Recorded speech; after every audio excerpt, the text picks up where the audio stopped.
जमींदार बाबू शारदा शकर के परिवार की विधवा बहू के पितृकुल नहीं था। एक एक करके सब मर गए। पति कुल में भी सचमुच अपना कहने योग्य कोई न था, पति भी नहीं। जेठ का एक लड़का था। शारदा शकर का छोटा पुत्र वही उसकी आंखों का तारा था। उसके जन्म के बाद उसकी माता बहुत दिनों तक कठिन रोग से पीड़ित रही, इसलिए उसकी विधवा काकी कादम्बिनी ने ही उसका पालन पोषण किया। पराये लड़के का पालन पोषण करने पर उसके प्रति स्नेह का आकर्षण मानो और भी अधिक हो जाता है, क्योंकि उस पर कोई अधिकार नहीं होता, न उस पर कोई सामाजिक दावा रहता है, बस केवल स्नेह का अधिकार रहता है। किंतु अकेला स्नेह समाज के सामने अपने अधिकार को तर्क द्वारा प्रमाणित नहीं कर पाता और वह करना भी नहीं चाहता। केवल अनिश्चित प्राण धन को दुगुनी व्याकुलता से प्यार करने लगता है। विधवा की सारी रोग प्रीति से इस बालक को सींचकर श्रावण की एक रात में अकस्मात कादम्बिनी की मृत्यु हो गई। न जाने किस कारण सहसा उसका हृदय स्तब्ध हो गया। बाकी सारे संसार में समय की गति चलती रही। केवल स्नेह कातर छोटे से कोमल वक्ष के भीतर समय की घड़ी की कल चिरकाल के लिए बंद हो गई।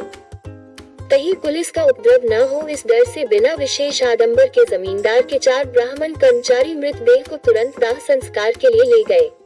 रानीहाट का शमशान बस्ती से बहुत दूर था।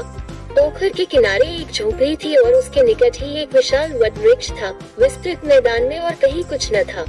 पहले यहाँ होकर नदी बहती थी, इस समय नदी बिल्कुल सूख गई थी।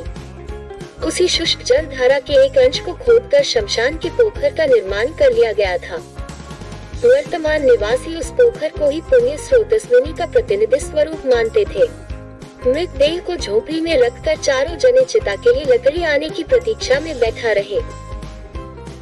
समय इतना लंबा मालूम होने लगा कि अधीर होकर उनमें से निताय और गुरुचरण तो यह देखने के लिए चल दिए कि लड़की आने में इतनी देर क्यों हो रही है, और विधु तथा वनमाली मृतदेह की रक्षा करते बैठे रहे।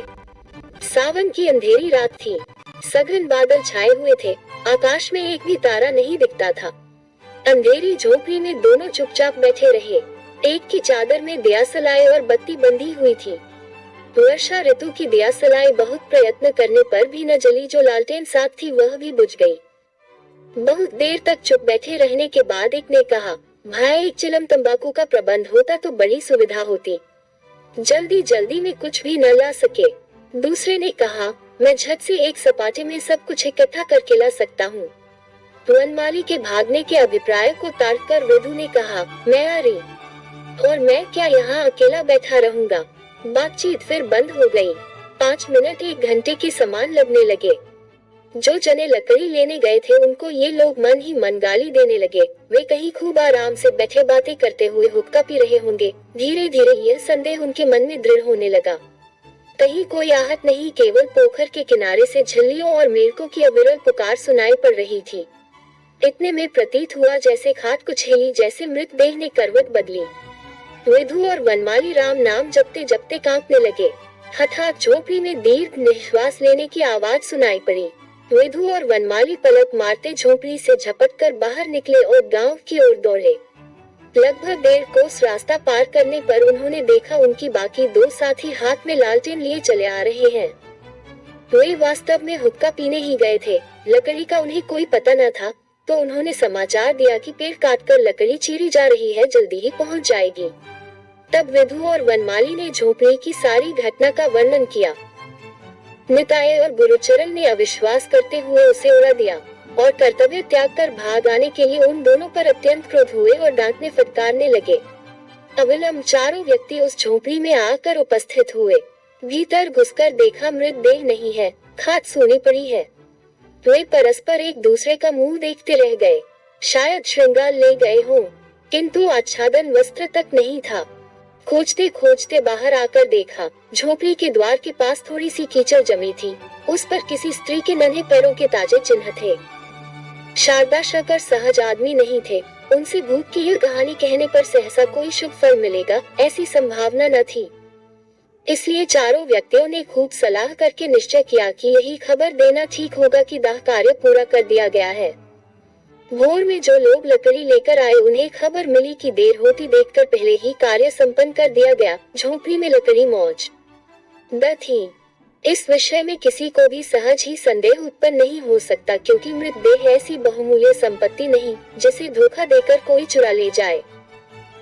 सभी जानते हैं, जीवन का जब कोई लक्षण नहीं मिलता तब भी कई बार जीवन प्रच्छन्न रूप में बना रहता है और समय अनुकूल होने पर मृतवत देह में फिर से उसका कार्य आरंभ होता है। कादम्बिनी भी मरी नहीं थी, सहसा न जाने किस कारण से उसके जीवन की गति बंद हो गई थी। जब उसकी चेतना लौटी तो उसने देखा, चारों ओर निबिड़ अंधकार था। हमेशा की आदत के अनुसार जहाँ सोती थी, उसे लगा यह वह जगह नहीं है। एक बार पुकारा दीदी, अंधेरी झोपड़ी में किसी ने उत्तर न दिया। वो भयभीत होकर उठ बैठी। उसे उस मृत्युशा की बात याद आई, एकाएक छाती में हुई पीड़ा, सांस रुकने की बात। उसकी बड़ी जेठानी कमरे के कोने में बैठी चूल्हे पर बच्चे के लिए दूध गर्म कर रही थी। कादम्बिनी खड़ी न रह सकी और पछाड़ खाकर बिछौने पर गिर पड़ी। रुंधे गले से पुकारा, दीदी एक बार बच्चे को ले आओ, मेरा मन न जाने कैसा हो रहा है। उसके बाद सब कुछ काला पड़ गया, जैसे किसी लिखी हुई पुस्तिका पर दावात की पूरी स्याही उलट दी गई हो। कादम्बिनी की सारी स्मृति एवं चेतना, विश्व ग्रंथ के समस्त अक्षर एक मुहूर्त में एकाकार हो गए। बच्चे ने उसको अंतिम बार अपने उस मीठे प्यार भरे स्वर में काकी कहकर पुकारा था या नहीं? उसकी अनंत अज्ञात मरण यात्रा के पथ के लिए चिर परिचित पृथ्वी से यह अंतिम स्नेह पाथेय मात्र इकट्ठा करके लाया गया था या नहीं? विधवा को यह भी याद नहीं आ रहा था। पहले तो लगा यमलोक कदाचित इसी प्रकार चिर निर्जन और चिरांधकारपूर्ण है। वहाँ कुछ भी देखने को नहीं है, सुनने को नहीं है, सुनने को नहीं है, काम करने को नहीं है। केवल सदा इसी प्रकार जागते हुए बैठे रहना पड़ेगा। उसके पश्चात जब मुक्त द्वार से एकाएक वर्षाकाल की ठंडी हवा का झोंका आया और कानों में वर्षा के मेंढकों की पुकार पड़ी, तब क्षण भर में उस लघु जीवन की आशा वर्षा की समस्त स्मृति घनीभूत होकर उसके मन में उदित हुई और वो पृथ्वी के निकट स्पर्श का अनुभव कर सकी। एक बार बिजली चमकी, सामने के पोखर, वट वृक्ष, विस्तृत मैदान और सुदूर की तरुश्रेणी पर अचानक उसकी दृष्टि पड़ी। उसे याद आया कि पुण्य तिथियों के अवसर पर बीच बीच में आकर उसने इस पोखर में स्नान किया था, और यह भी याद आया कि उस समय शमशान में मृतदेह को देखकर मृत्यु कैसी भयानक प्रतीत होती थी। पहले तो मन में आया कि घर लौटना चाहिए, किंतु साथ ही सोचा, मैं तो जीवित नहीं हूँ, मुझे वे घर में क्यों घुसने देंगे? वहाँ तो अमंगल माना जाएगा। जीवन जगत से तो मैं निर्वासित होकर आई हूँ, मैं अपनी ही प्रेतात्मा हूँ। यदि यह सही नहीं है तो इस अर्धरात्रि में शारदा शंकर के सुरक्षित अंतपुर से इस दुर्गम शमशान में आई कैसे? यदि उसकी अंत्येष्टि क्रिया अभी समाप्त नहीं हुई है तो दाह क्रिया करने वाले आदमी कहाँ गए? उसे शारदा शंकर के आलोकित घर में अपनी मृत्यु के अंतिम क्षण याद आए, और उसके बाद ही इस बहुदूरवर्ती जन शून्य अंधेरे शमशान में अपने को अकेली देखकर उसने अनुभव किया, मैं इस पृथ्वी के जन समाज की अब कोई नहीं, मैं अति भीषण अकल्याणकारिणी, मैं अपनी ही प्रेतात्मा हूँ। मन में यह बात आते ही लगा जैसे उसके चारों ओर से विश्व नियमों के समस्त बंधन टूट गए हैं, जैसे उसमें अद्भुत शक्ति हो, उसे असीम स्वाधीनता हो, वह जहाँ चाहे जा सकती है, जो चाहे कर सकती है।